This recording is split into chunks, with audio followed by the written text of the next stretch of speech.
ಎಲ್ಲರಿಗೂ ನಮಸ್ಕಾರ.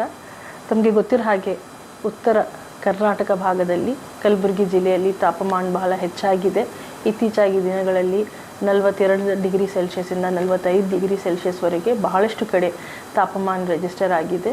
ಹಾಗಾಗಿ ಜನರಲಿ ನಾವು ವಿನಂತಿ ಮಾಡೋಕ್ಕೆ ಇಷ್ಟಪಡ್ತೇನೆ, ಸ್ವಲ್ಪ ಮಧ್ಯಾಹ್ನ ಸಮಯದಲ್ಲಿ 12 ಗಂಟೆಯಿಂದ 4 ಗಂಟೆವರೆಗೆ ಸ್ವಲ್ಪ ಆಚೆ ಓಡಾಡೋದು ಸ್ವಲ್ಪ ಕಡಿಮೆ ಮಾಡಿ. ನಮ್ಮ ಆರೋಗ್ಯ ಇಲಾಖೆ ಸಹ ಅವರು ಎಚ್ಚರಿಕೆ ವಹಿಸಿ ಎಲ್ಲ PHCಗಳಲ್ಲಿ, CHCಗಳಲ್ಲಿ, ತಾಲೂಕು ಹಾಸ್ಪಿಟಲ್ಗಳಲ್ಲಿ ಮತ್ತು ನಮ್ಮ ಜಿಮ್ಸ್ ಆ್ಯಂಡ್ ಅದರ್ ಗೌರ್ಮೆಂಟ್ ಫೆಸಿಲಿಟೀಸಲ್ಲಿ ನಾವು ಸ್ಪೆಸಿಫಿಕ್ ಆಗಿ ಹೀಟ್ ರಿಲೇಟೆಡ್ ಕಾಂಪ್ಲಿಕೇಶನ್ಸ್ಗೋಸ್ಕರನೇ ಎಲ್ಲರಿಗೆ ಟ್ರೈನಿಂಗ್ ಸಹ ಕೊಟ್ಟಿದ್ದೀವಿ.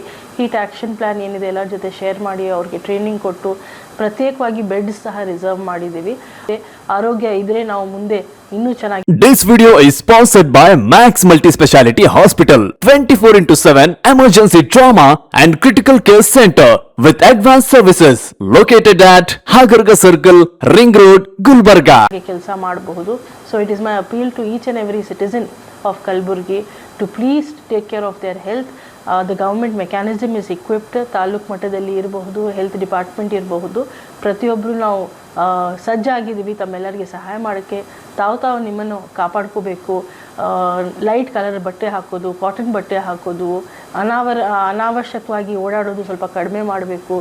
ಬೆಳಗಿನ ಅಥವಾ ಸಂಜೆ ಸಮಯದಲ್ಲಿನೇ ಎಲ್ಲ ಕೆಲಸಗಳು ಮಾಡ್ಕೊಳ್ಳೋ ರೀತಿ ಸ್ವಲ್ಪ ತಾವು ಈ ಒಂದು ಬೇಸಿಗೆ ಕಾಲದಲ್ಲಿ ಎಚ್ಚರಿಕೆ ವಹಿಸಬೇಕು ಅಂತ ನನ್ನ ಕಡೆಯಿಂದ ವಿನಂತಿ. Thank you.